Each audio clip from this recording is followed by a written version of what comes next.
Anne-Marie Rodrigue, le regroupement des maisons d'hébergement pour femmes victimes de violences conjugales est parti en grande tournée au Québec dernièrement pour en finir avec la culture du cloisonnement en réunissant autour d'une même table divers intervenants du milieu. Ouais. Anne-Marie, j'ai vu que cette nouvelle-là a attiré ton attention. Selon toi, c'est une avancée importante pour la défense des femmes.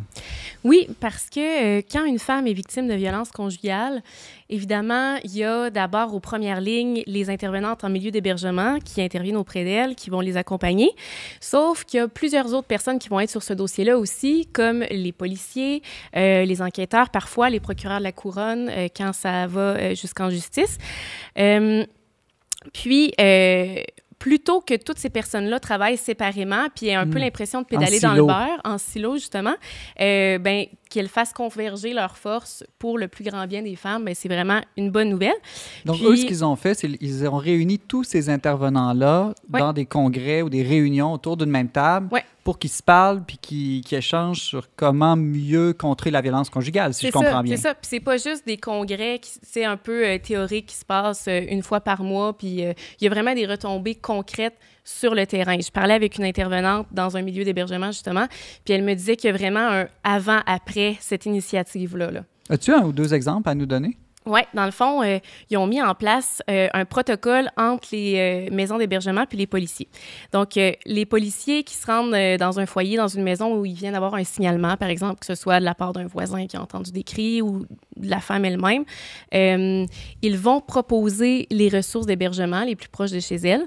Puis, si la femme dit « oui, OK, j'en ai besoin », le policier va communiquer avec la maison d'hébergement qui, eux, vont faire le suivi avec la femme, lui offrir des ressources. Oui, vous pouvez apporter vos enfants, vous pouvez rester autant de temps que vous voulez, etc. Donc, vraiment, ça vient comme briser aussi le cloisonnement dans lequel la femme avait été enfermée, là. En lisant sur le sujet, Anne-Marie, j'ai vu qu'ils évoquaient le concept de contrôle coercitif. Peux-tu nous expliquer un peu c'est quoi? Moi, j'avais jamais entendu parler de ça. Oui. Bien, moi aussi, là, ça m'a vraiment ouvert les yeux, en fait, parce que souvent, on peut associer la violence conjugale à des voies de fait ou des choses qui laissent des traces visibles, là, un œil au beurre noir, des bleus, etc. Mais la violence laisse pas toujours ces traces-là, mais elle est là quand même. Puis, la notion de contrôle coercitif, ça vient justement exprimer l'ensemble des moyens qui sont pris pour exercer un contrôle total là, sur une personne. Genre, tu sortiras pas de la maison. Exactement, c'est ça. Puis ça peut être de l'intimidation, ça peut être couper la personne de son réseau, donc l'isoler, puis faire en sorte qu'elle devienne dépendante du conjoint qui est violent.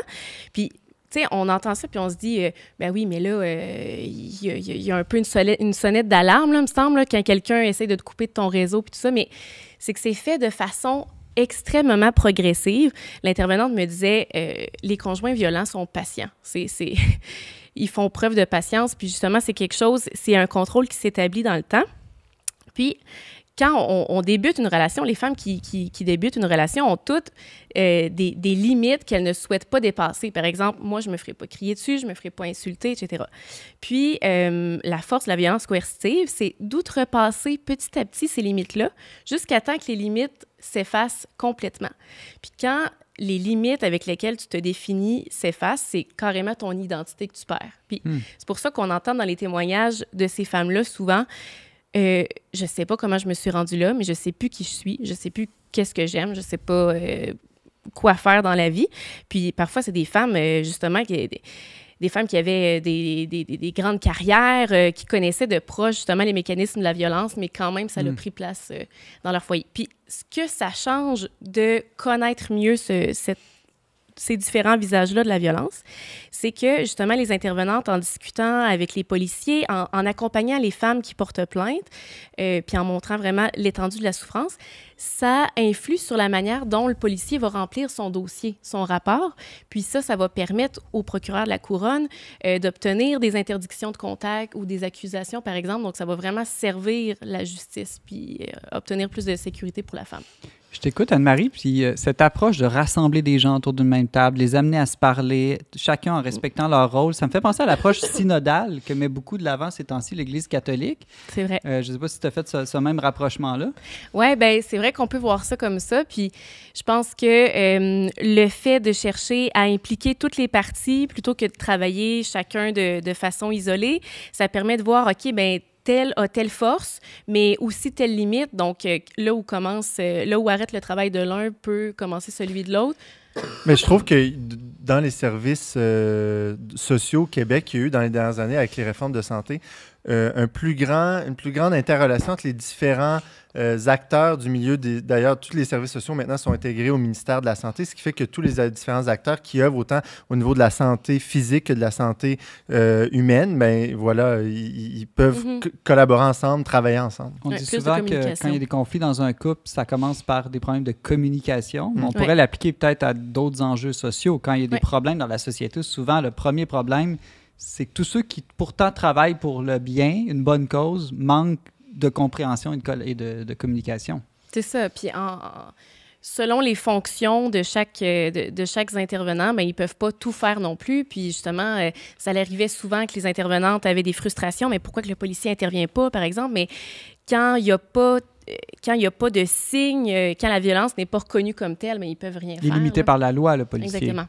As-tu l'impression que cette approche-là pourrait servir d'autres causes, d'autres enjeux sociaux que la violence faite aux femmes? Je ne sais pas, moi, je pense à l'itinérance, la toxicomanie, la délinquance juvénile. C'est certain parce que j'ai quelques amis qui sont travailleurs de rue, puis souvent, ils se heurtaient au fait que leur travail était peu connus, leur spécificité était mal comprise. Puis justement, si on intervient, si un policier intervient auprès d'un itinérant, par exemple, ben, c'est pas juste d'intervenir, mais c'est aussi de référer aux bonnes ressources pour qu'il y ait un suivi, pour que cette personne-là ait une chance d'aller mieux, de s'en sortir, peu importe quelle est sa problématique, là. Anne-Marie Rodrigue, journaliste au magazine Le Verbe. Merci beaucoup. Merci, Simon.